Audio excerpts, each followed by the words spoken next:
to see you. Thank you. Thank you very much. I appreciate it.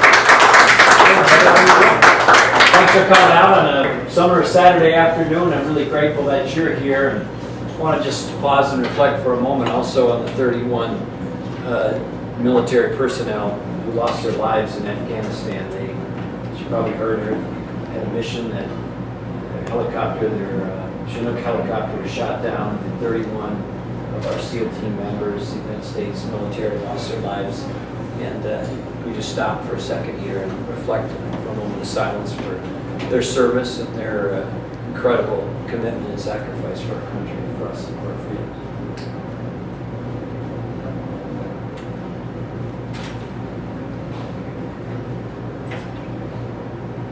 Thank you. And I want to thank you for coming out on a Saturday. I know this is not the most convenient time for you with all the things that go on with summer.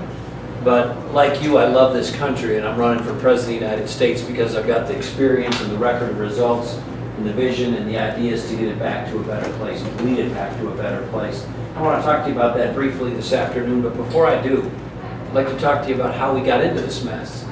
And one of the reasons we got into this mess is because Barack Obama came through Iowa and convinced Democrats in this state to catapult him towards the presidency of the United States. And he gave great speeches. He gave these soaring speeches with incredible rhetoric and incredible entertainment. And the Democrats in this state bought him. And they put him on the road to the White House. And from that now we've learned some things about this process, and we've learned some things about what this country needs and what this country doesn't need. And I think one of the things we've learned in this process is before Iowa and the country makes somebody the President of the United States, it's important that that person have done something or run something before we put him or her in the Oval Office. Here we had somebody in Barack Obama that was a community organizer, was a college professor, had been in the United States Senate long enough to have a cup of coffee before it got cold, and then he became President of the United States. Then we wonder why it's not working. But beyond his lack of experience and lack of preparedness for being president, I think he had dangerous and misguided views for how this country works and what's important. And he views that things that we should take out of the private sector and move it into the government. We think that we should take things out of the government and put it back in the private sector. He thinks if there's a problem, you drag it into Washington, D.C. and create a top-down command and control system that you limit people's choices to a few or one. In his view, preferably run by the government. He thinks it should be staffed by government bureaucrats and employees. He thinks they should regulate it and control it. He thinks that they should tax us more to pay for it. We don't believe that, and we know it doesn't work, and history proves that we're right. And so now we have a country that is sinking, that is drowning in financial trouble and otherwise. We have a president who, in my view, is inept when it comes to these issues. He doesn't have a jobs plan. He doesn't have an economic plan. All he has is a campaign plan. And so the country was downgraded the other day because of our lack of ability to get our books in order at the federal level. I think it's time that the American citizens downgrade Barack Obama and kick him out of the White House. If we're going to have a new and better direction for the country, we're going to need a new and better president. There's just no question about it. So all this talk about the full faith and credit in our money is important. But we should remember the beauty of this country is that we put our full faith and credit in the American people. And the brilliance of America, the majesty of this country is not in our bureaucracy. It's in the soul and spirit and strength of our people. And what makes us strong and what makes us united and what makes us so successful is because we're free.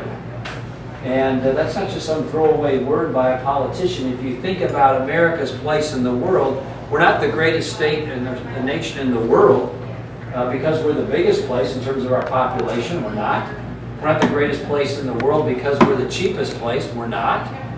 We're the greatest place in the world because we're the freest place in the world. And when people are free, people can dream as they see fit, they can worship as they see fit, they can speak as they see fit, they can create, they can invent, they can innovate, they can associate, they can do as they see fit. And when you unleash the human potential and that dynamic American dream, we can do anything. But when government comes into our lives and says, you know what, we're going to make it more expensive. We're going to make it slower. We're going to make it more discouraging. We're going to make it more difficult. We're going to take it over. We're going to nudge you aside. We're going to take over what was the private sector and absorb even more of it. They not only grow their budget, but they do something else that I think is equally and maybe more corrosive to our country. They weigh down and discourage this American spirit. And people are discouraged now. They're concerned about the future. We got a plurality of Americans now that think that China's going to be the greatest country in the world within 20 years.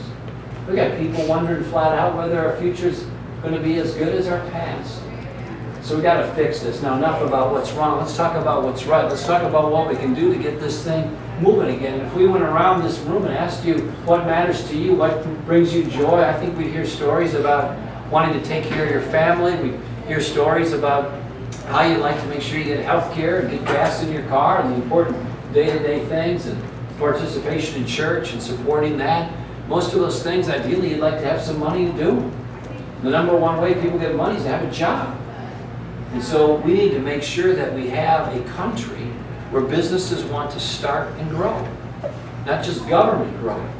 And I've got the most specific, boldest, most aggressive jobs plan of any candidate in this race, including the President of the United States. You can't find him, by the way, on where his specific proposals are on key issues of the day. You know, for example, if you could find Barack Obama's proposal on reforming Social Security or Medicaid or Medicare in any detail where he's talked about it in public, I will make you dinner.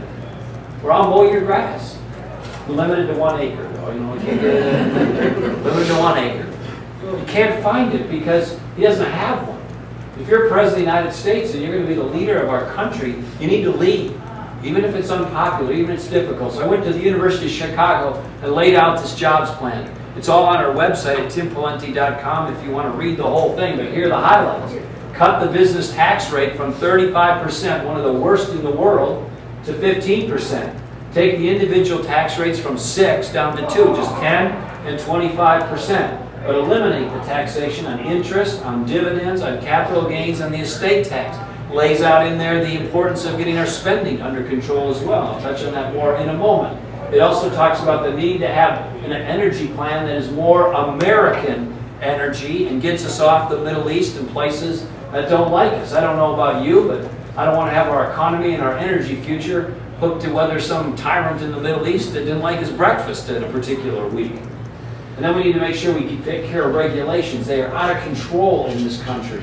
We should sunset every regulation so they have to come up for renewal every 3 or 5 years or so. We should make any new regulations have to go back to Congress for an up or down vote by our elected officials so that if people have a concern, they don't have to chase some unelected bureaucrat around, so that real people with real concerns and real experience and have to live with the real impacts of these regulations can go talk to their elected representatives and have one more shot at them before these regulations go into law. And then lastly, we got to get spending under control. You know this. If you're here for an hour today, they spend, by the way, $40,000, the federal government, $40,000 a second. They don't have. That's $144 million in an hour that they don't have. So every dollar that they spend in Washington, D.C., 40 cents of it they don't have. It is a pyramid scheme of the worst order. If this was going on in the private sector, there would be indictments. I mean, it's that bad. And we can't let it continue. I have to be candid with you. We've got some good people who want to be in Congress or run for Congress, but let's be honest with each other. If they can't fix it by themselves, they don't seem to have the fortitude or the willpower to bring the discipline and keep this thing balanced. So I think we've got to take it back ourselves. I think we're at the point where we must insist and make a priority for our nation on proposing and passing a constitutional amendment to require the federal budget to be balanced every year. 49 of the 50 states have this requirement. It works. It forces the politicians to live within their means. We need to put some guardrails up and make sure our politicians, if they're going to drive the car for the country, that they keep it on the road. No more going off into the ditch. And a constitutional amendment would do that. Now look, everybody, and I'll close with this, who's going to come through town, in Grundy City or otherwise, they're going to say, look, I'm the Republican candidate who will reduce spending. They'll say they're all for reducing taxes. They'll say they're all for reforming schools with accountability and empowering parents. They'll say they're the ones who will be for healthcare reform the right way, public employee compensation reform, and immigration reform, and appointing conservative justices, and pro-life, and pro-traditional marriage. And you'll listen to all that, or maybe hear about it on TV or in the newspaper, and you'll say, my goodness, these candidates all sound similar. What's the difference? What should it separate them between who you might support and who you might not?